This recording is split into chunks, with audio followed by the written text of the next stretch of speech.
experiencia en la vuelta a la normalidad es que estamos fundamentalmente perdiendo una oportunidad. Creo que hemos aprendido muchas cosas durante la pandemia. Es un poco frívolo hablar de los efectos positivos de una pandemia en la que han muerto más de 5 millones de personas, pero indudablemente los tiene. O sea, la pandemia ha supuesto un enorme avance en digitalización.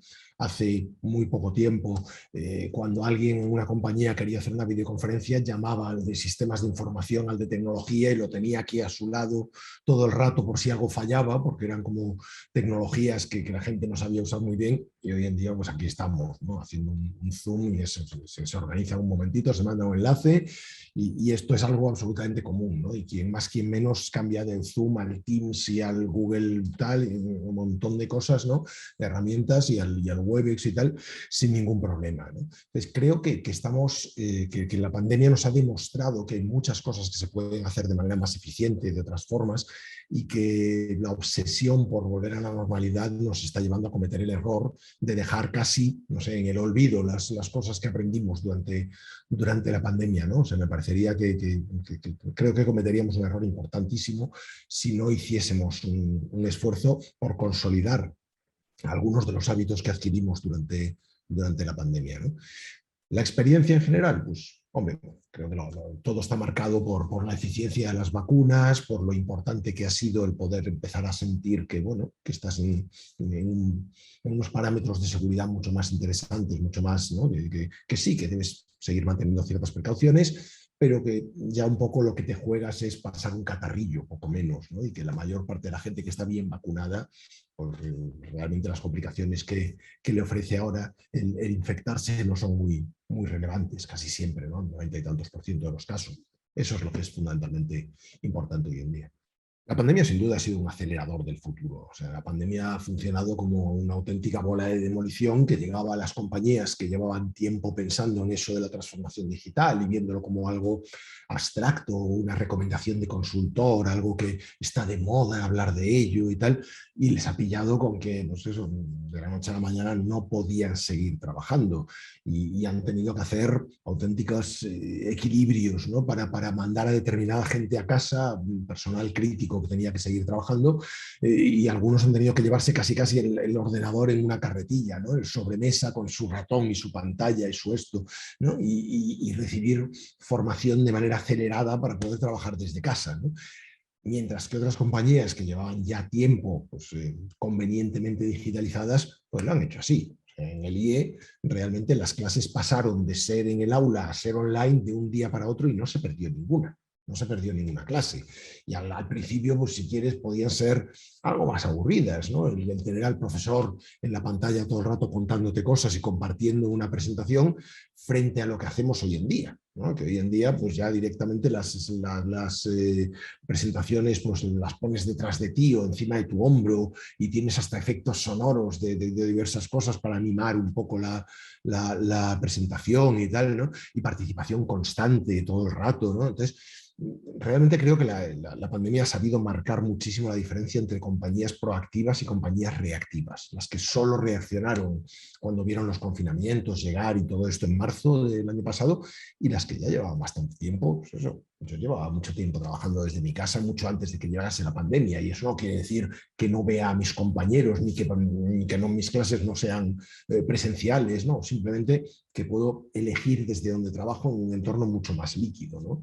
Entonces creo que como la pandemia ha funcionado en ese sentido como un ecualizador y ha colocado a todas las compañías más o menos en un cierto pie de igualdad, obviamente en función de la actividad de compañías, que ese nivel cero que no es digitalizable o que no se puede convertir en modo distribuido, pues hombre, depende, ¿no? Si es una compañía de distribución, pues a lo mejor hay más partes de tu flujo de trabajo, más personas, etcétera, que no puedes simplemente enviar a casa, porque tienen que trabajar, digamos, con las manos o con personas directamente o con herramientas específicas, ¿no?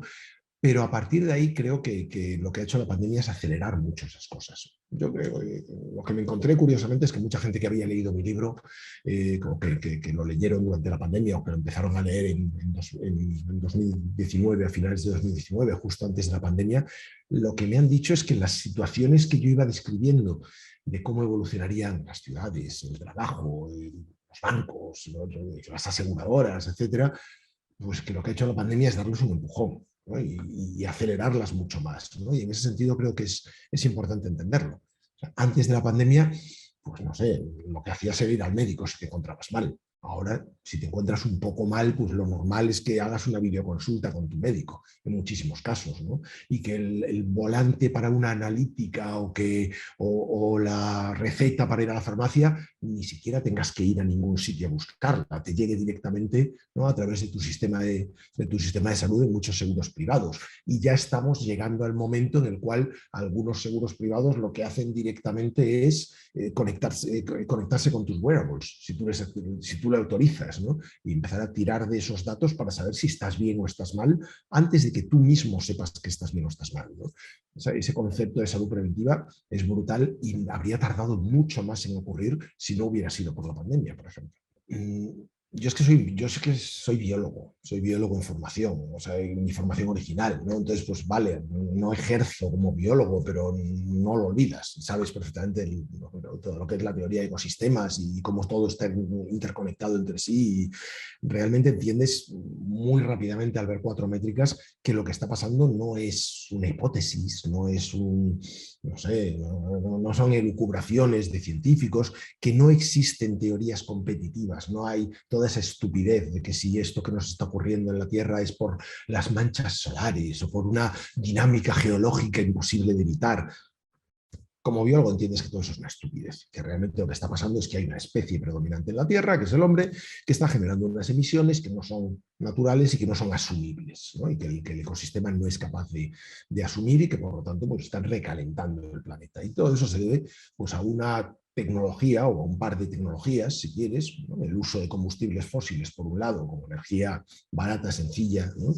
Fácil de obtener y que quemas y genera una gran cantidad de energía, y por otro lado el motor de combustión interna, como forma de convertir esa energía en movimiento, ¿no? La combinación de esas dos tecnologías ha convertido la sociedad humana en algo completamente insostenible, en algo muy próspero, ¿de acuerdo? Hemos conseguido una gran cantidad de confort, de prosperidad, de generación de recursos, etcétera, y de bienestar en muchos sentidos, ¿no? Y ahora vivimos más y somos más altos, más guapos, más rubios y de ojos más azules.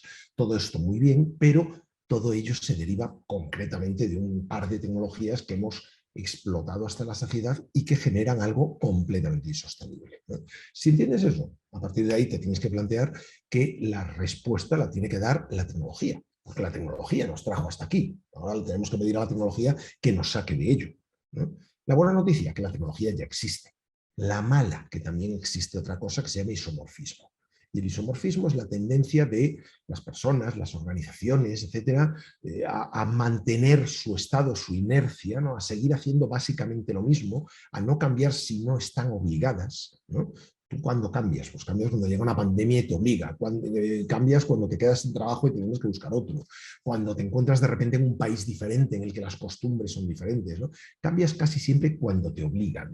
El cambio voluntario es menos habitual, ¿no? Entonces, ¿qué ocurre? Pues que ese isomorfismo hace que todos nos parezcamos mucho, que todas las sociedades humanas se parezcan bastante y que todas tiendan a seguir haciendo lo mismo que hacían si no les iba mal. Como la percepción de la amenaza, ¿no? de esa amenaza climática no es inmediata y nos han metido en la cabeza falsamente que es algo que solo nos tiene que preocupar si pensamos en nuestros nietos, en nuestros bisnietos y tal, totalmente falso y falaz, ¿no? Pues no hacemos nada. Entonces, ¿qué ocurre? Que lo que tenemos que hacer es la mayor transición tecnológica que se ha hecho en toda la historia y además tenemos que hacerla rápido. Tenemos que electrificarlo todo, tenemos que abandonar los combustibles fósiles no en el 2040 ni en el 2050, sino en el 2030 y si podemos en el 2025 mejor, ¿no? Esa es la tesitura en la que estamos en este momento. Pero nadie lo asume como algo realista, como algo posible, nadie está dispuesto a renunciar ni a un ápice de comodidad. Tú le dices a una persona, tienes que comprarte un coche eléctrico y te dirá, oh, son carísimos y además tendré que parar a